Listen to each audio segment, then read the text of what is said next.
நான் சிபிஎஃப் கொண்டு வருவேன்னு சொன்னாங்க. இதுவரைக்கும் என்ன பண்ணுங்க கொண்டுட்டு வரல.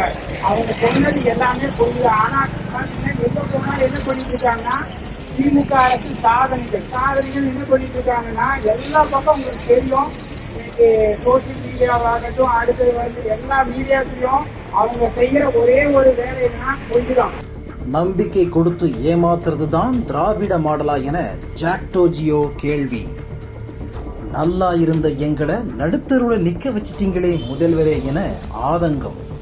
பேரு மட்டும்தான் விடியல் அரசு, 5 வருஷம் ஆகியும் இன்னும் எங்களுக்கு விடியவே இல்லை என குமுறல். வர்ற தேர்தலில் உங்களுக்கு பதிலடி கொடுக்கிறது தான் எங்களுக்கு முதல் வேலை என சூளுரை. ஓல்டு பென்ஷன் ஸ்கீம் கேட்டு திருப்பூர் மாவட்டம் பல்லடம் தாலுகா ஆபீஸ் முன் ஜாக்டோஜியோ அமைப்பினர் கண்டன ஆர்ப்பாட்டம் செஞ்சாங்க.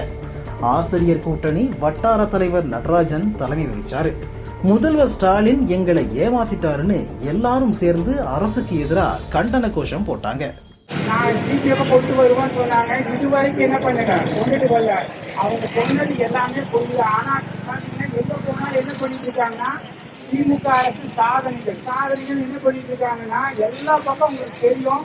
இன்னைக்கு சோசியல் மீடியாவாகட்டும், அடுத்தது வந்து எல்லா மீடியாஸ்லயும் அவங்க செய்யற ஒரே ஒரு வேலை என்னன்னா கொஞ்சம். அதனோட சாதனைகள் என்னன்னு பாத்தீங்கன்னா, நம்ம இங்க வந்து நடுத்தருவில் நிற்க வைத்தது அவங்களுடைய மிகப்பெரிய சாதனை. அப்ப என்னன்னா, நம்ம 2021 நம்ம எல்லாருமே என்ன செஞ்சோம், நம்பிக்கை இருந்து ஓட்டு போட்டு நம்ம வந்து விடியல் என்ன சொன்னாரு, ஸ்டாலின் தான் வர்றாரு, விடியல் தர போறாரு. அந்த விடிய அரசாவே போயிட்டு இருக்குது.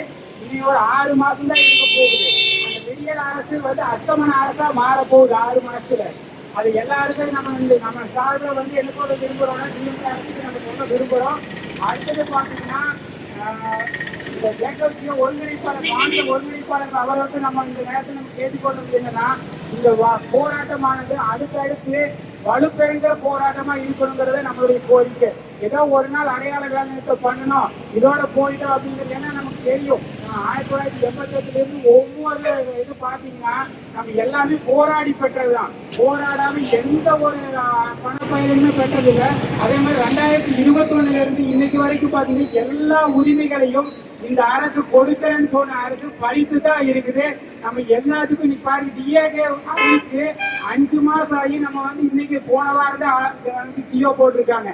அப்ப சாதாரண ஒரு டிஏவுக்கு கூட நம்ம என்ன பண்ண வேண்டியதா இருக்குதுன்னா, நம்ம வந்து அவங்க எதிர்பார்க்க வேண்டியதா இருக்குது. அந்த அளவுக்கு நம்ம என்ன பண்ணிருக்காங்கன்னா புறந்தள்ளி இருக்குது அரசு. ஆனா நமக்கு அவங்களுக்கு தெரியல.